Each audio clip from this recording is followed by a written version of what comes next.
Hey y'all, it's Laura and I'm back with day 12 of my December daily. Let's open up the advent calendar and see what I get to play with today. It's a bigger bag.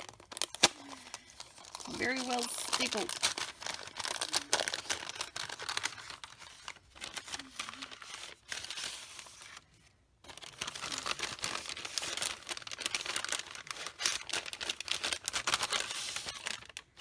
Oh boy, lots of stuff in this day. We've got some, let's see, a card and an envelope. Got a little bit of scrapbook paper. Got a 3x4 card with a super cute penguin on it. A prompt and a square doily. How cute is that? Never had one of these before, so I'm really excited to play with it. Let's get started on day 12. And this little photo here is of all of the kids that go to church with our family. And there's quite a few of them. They're not always there every Sunday. You know how it is. But I'm going to make a quick pocket page for both day 12 and day 13. That's why this is a fairly short video, is I wanted to throw in a simple pocket page as well as my more interactive pieces because I do like to mix it up. I don't want every page to be the same. I want you to be able to go, oh, that's cute, and flip it. And then have some that you're like, oh, wait, how cool, look at all these pieces. I like having variety in my albums. And so this is just going to be a simple pocket page. I'm going to use these two cards from my advent calendar kit. And I was going to use a piece of paper that had some beautiful script before. Then I was like, no, this came with two 4x6s. It's a very, very colorful photo because all of the kids are in it. Let's just go ahead and use these beautiful, colorful papers. So I'm going to go ahead and create a little bit of a card on the top, but I do want to use this number 12, which I just have left over from my stash. It was from My Mind's Eye Market Street, and I just have the ephemera pack that has all of those Advent type of numbers on them, and so I'm using some of them to mix it up in my album. And I'm just going to add that 12 in the top left corner where there's a nice blank spot. That is a great way to embellish in a Project Life page, is to try to find some open area, some blank area in the background that you could just add something simple. Now, for my journaling, I wanted to do something a little interactive but not too involved. I'm going to go ahead and print some journaling in the Project Life app. Of course, I've left this in for you so that you can see how I did it. Just choosing a couple of cards here. The first one is just going to be for me to add my journaling to, and then the second one will be a background for the journaling because I'm going to cut it down even smaller than that 3x4. I don't have a ton of journaling about here. As you can see, I just typed out a little paragraph there, and the second half of that photo, because it is printing on a 3x4, I don't want to waste my Canon selfie paper, so I'm of course printing another choice of a card that I'm going to go ahead and use to back that journaling. Just as a little bit of a little something special. It's a little wood grain, and it's a card that came in one of the holiday kits that I bought from the Project Life app. It was only 99 cents. It's like a little value kit or something like that. There's not a ton of cards in there, but enough for me to add journaling to. So I'm going to go ahead and send this to my Canon selfie printer and get it printed out. And then in just a second, you will see the printed version. Now, the idea that I had for this was I wanted to have some journaling that you could pull out, but that didn't require any special technique. So here it is printed, and I'm just going to cut it down. I'm going to make it a little bit smaller because I want to use this really cute little glassine envelope that also came in one of my earlier advent calendar gifts. So I want to use this little glassine envelope. It's something really small that I'm not sure if I would use it on a layout or not. And I'm really focused on using things that I maybe am less likely to use on layouts and more likely to use in mini albums on this mini album. Now it is glassine, so it's mostly see-through. You do not have to pull the journaling out in order to read it, which was intentional. I figured that would be easier for those that maybe do not want all of the interactive bits or to deal with pulling things out and putting them back in carefully. You could still read it straight through that glassine bag, but it has a really cool effect. That little open envelope just has a really cool look to it.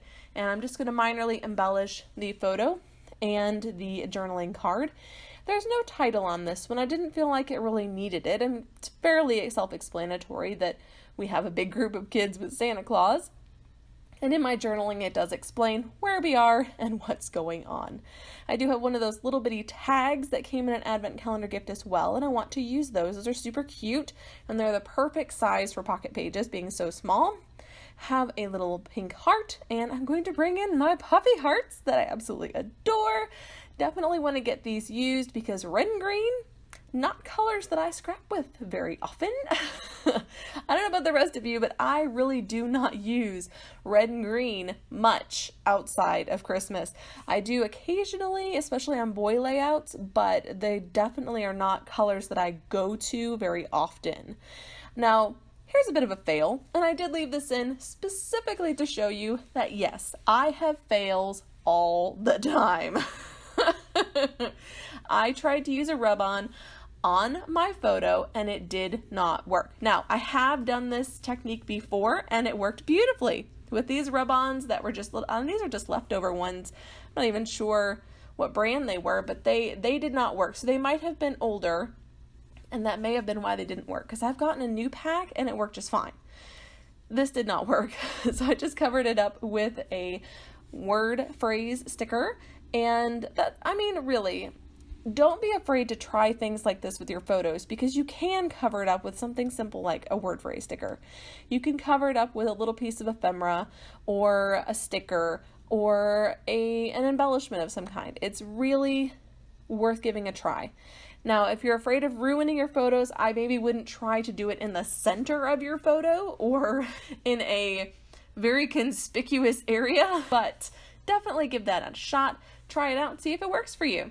Now that's day 12 done. Let's get started on day 13.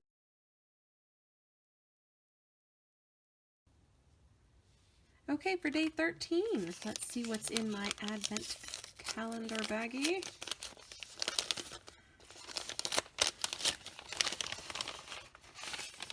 Oh boy, lots of fun things. I've got some sequins.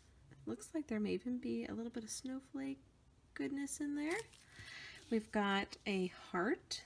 Oh, I see we've got it's a cut file. So we've got a heart and an outline. We've got some foam. We've got a piece of acetate. We've got a piece of tissue paper. We've got a prompt and another card and envelope. Okay, for day 13, I have two photos that are going to go on the back of day 12, and so they'll be in that same pocket page protector that has two 4x6 photos stacked on top of each other. And this is a group photo of my husband and I and our 5 kids, and then the 5 kids by themselves. And can I tell you, attempting to get a photo of all 5 of my children is a riot. It is hilarious. It used to be frustrating. At this point, it's just funny because it doesn't happen.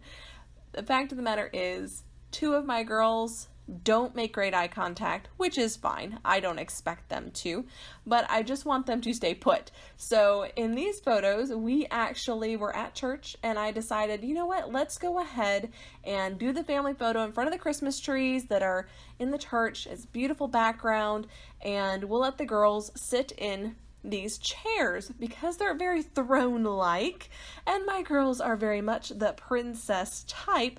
I thought they would really enjoy that, and they did. They actually stayed put, which is probably the first time ever that has happened in a group picture without someone holding them. I was really excited about that, and the rest of the kids are smiling. Now, only 3 out of the 5 are looking anywhere near the camera, but that's okay. I don't have any bunny ears happening. I don't have anybody making a goofy face.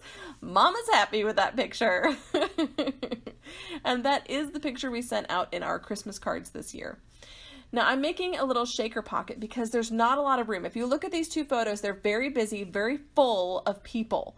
So there's not a lot of space for embellishment here. But inside my advent calendar gift was this really cool make your own shaker pocket with this gorgeous little heart. I absolutely adore this little heart, and I need to do some cut files like this, I think, and make more of these little shaker pockets because this was a lot of fun.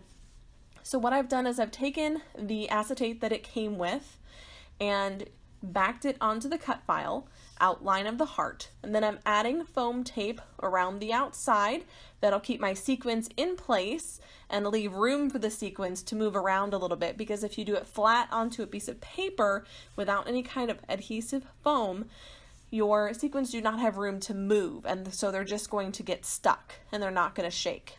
Now, I did go ahead and use the entire packet of sequins because I have a lot of sequins in my kit for this project, and I want to make sure that I'm not adding to my stash. And actually, I was rather happy with how many sequins, when this is all finished, how many sequins are in it, how it looked. I don't think I add enough sequins to my shaker pockets because this came out really cute. And I'm just going to take a little bit of scrap card here, white cardstock, and back this heart and cut it out. And that's it. I'm going to tape it down to my photo, and easy peasy lemon squeezy, this thing is done. So this came out super cute. It was super fast. It took me maybe 10 minutes to make this particular page in my December daily. And I think that it's great to have a mix of those super simple and more complicated layouts in any type of album. That's it, guys. Thanks so much for joining me. Stay tuned for the still photos, and until next time, bye!